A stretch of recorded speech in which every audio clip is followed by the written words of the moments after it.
doing a little planning ahead at 9 o'clock, 8:59 at night, and I'm preheating my oven because I am going to roast up some oxtail bones, and then I'm going to put them in the slow cooker and make broth all night. And we are going to soak some beans. I have some dry beans from Azure Standard. This is just their Fiesta bean mix, but I think that works really well for chili. So we're gonna soak beans overnight. We're gonna have broth going all night, and we are going to make chili tomorrow. So I also need to pull out some ground beef from the freezer. All right, my bones roasted for an hour. Now I'm gonna throw them into the crock pot. I've got turmeric in here, onion, celery, there's carrots, bay leaves, and apple cider vinegar, and I'm just gonna let it cook all night. All right, it is 8 in the morning, so this cooked all night, and it looks delicious. I'm going to strain it and I'll let it cool a little while so I can get off that top fat layer, and then we will get it going in the crock pot for our chili. All right, got the broth into jars, and what I need to do is just let it cool a little so I can get like this top layer of fat off. These ones might not have quite as much because this was the first one I poured. So we'll let this cool a little, scrape that off, and then get going on the chili. My beans soaked overnight. They're all rinsed and ready to go just into my crock pot. And then we're gonna get the broth and cover this. I'm gonna start out with ignore the writing on the top, that's from Old Things. 2 things of broth. These have significantly less fat layer than the larger ones, so I'm gonna use these. And then dump it into my crock pot, and we'll see if we need more from there. I may just add water to top off the rest.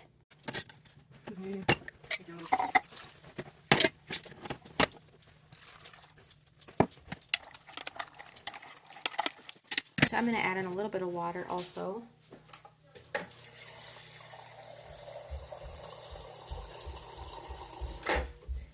This is probably about a cup of water. Just add that in there. Stir that around.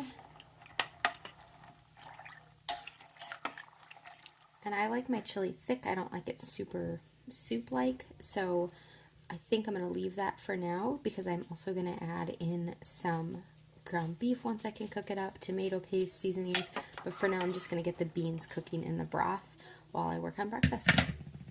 For breakfast, I made an Amish baked oatmeal with chia seeds, maple syrup, and then the top has maple sugar and cinnamon. And then it's create your own omelets. We've got ham, cooking up some mushrooms, peppers, broccoli, cheese, and everyone gets to pick their toppings. All right, I'm heating milk. My daughter and her friend just got done playing outside, so they're gonna have hot chocolate. So I already put my beans into the crock pot. I've got this organic ground beef. It's 1.34 pounds. I'm gonna cook that up in my cast iron. I'm gonna put in the rest of these mushrooms. I'm just gonna finely mince them. I don't like mushrooms, but they just add good nutrients, and so I figure if I cook it with the meat, no one will know. And then I'm also going to chop up some peppers finely. Again, I don't love pieces of peppers in my chili. I'm more of just like a meat and beans kind, but just to bump up the nutrients, we'll add that in, and of course some onions as well. I've got my peppers and mushrooms ready to go, and I'm actually just going to utilize my food processor here and chop everything up in there so it can be very fine, and then we'll add that to the meat.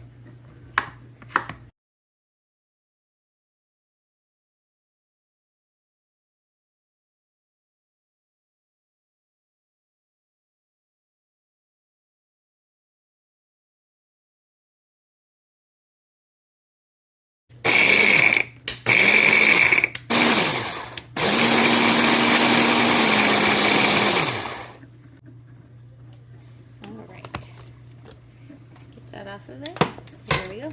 Now we have a puree with the mushrooms, the onions, and the peppers to add into the meat, and we'll cook that down and then add it into our beans. I added the puree to the meat. I'm going to finish cooking it away. I also salt and peppered the ground beef. So I'm going to let this simmer for a little while until the meat is completely cooked and the puree is just reduced down a little bit. While the meat is still cooking, I'm going to add in my seasonings to the meat, and then we'll mix it into the crock pot. And I'm going to let the flavors kind of cook together with the meat first. So I've just got some chili powder here, and I'm going to do 2 tablespoons of chili powder.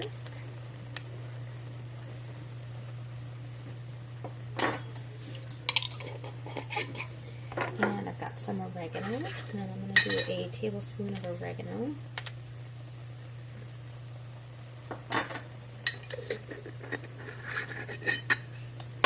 And then I've got some paprika, and I'm going to do a tablespoon of paprika.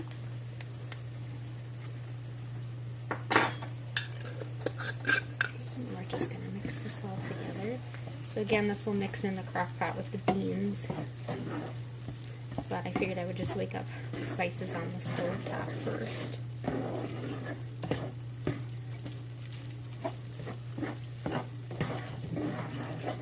Okay, and we're going to get some roasted minced garlic and add that in there. About a tablespoon.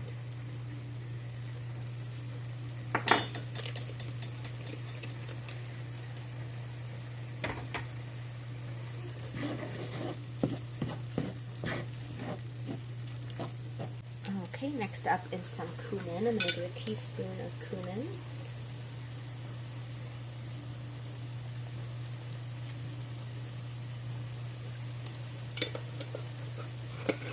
And then we're just going to do a little bit of red pepper flakes. Just a little bit. Maybe a quarter of a teaspoon. Not too much. And just mix all this together again.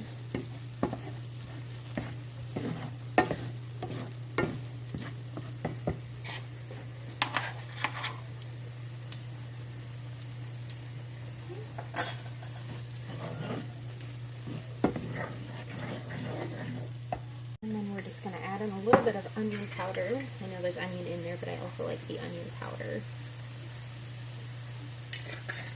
And some garlic powder. And again, I know we have garlic in there, but I like the extra flavor of the garlic powder.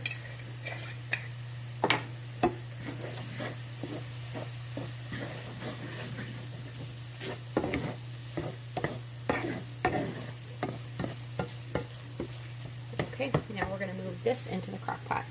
Scoop this right into the crock pot with the beans. Alright, I put the meat into the crock pot with the beans and that homemade beef broth. We're just going to mix this all together.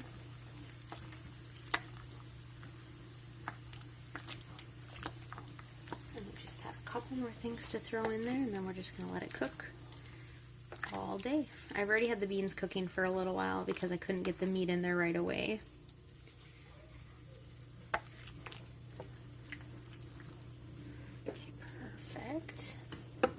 The final things we're going to add is some tomato paste. This is from in my fridge. I opened it a little while ago for a meal.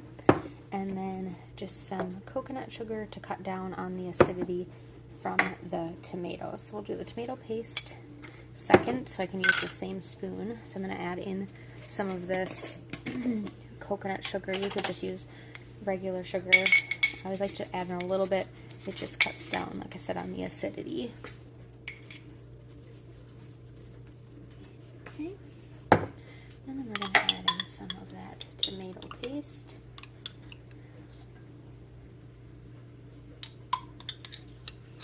And this is probably, I don't know, 3/4 of this jar.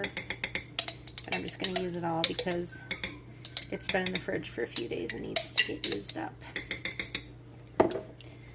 Mix that together.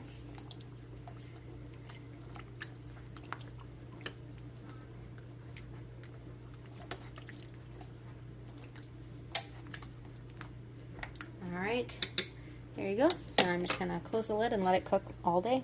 The beef broth has cooled, and I'm going to scrape off the fat, but it is nice and thick and jiggly, so I got the collagen out of the bones. This makes me so proud. This is all homemade either beef or chicken broth in my freezer, ready to go with amazing, good for you nutrients and collagen. I am working on an corn bread with coconut sugar. So I just heated my cast iron with the butter. I've got my cornbread mix ready to go. I'm just going to dump it into this pan and then throw it in the oven.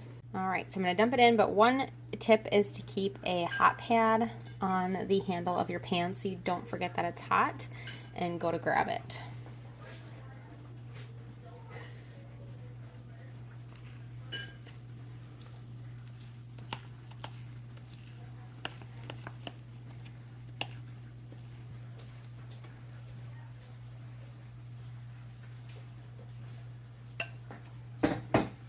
Alright, into the oven. And here's a tip. I keep this buttermilk powder on hand for recipes like this where I'm using buttermilk. You just mix this with water and then you don't have to keep a cold buttermilk on hand. It also saves on using milk and souring it, so this works really great, and I just keep it in the pantry. Alright, so I got this einkorn flour one of the last times I went to Whole Foods to give it a try. I actually ordered 15 pounds in my Azure order, but I'm trying to use this sometimes because it has a low gluten index and it has never been hybridized, and so I thought I would give it a try. So far we've liked it and everything, we've used it, but you can't just swap it out for regular like a all-purpose mix. So you have to look up recipes specifically for this, so that's what I'm doing until I can kind of learn how to use it. But I thought I would give this a try in just trying to reduce some of the gluten. So the chili is just about ready. It's just cooking away, and I'm excited for it, and there's good hidden veggies in there, and I think it will be delicious. And basically I started making it from scratch last night with that homemade broth, the soaked beans. Yum. Cornbread is done and we are going to eat.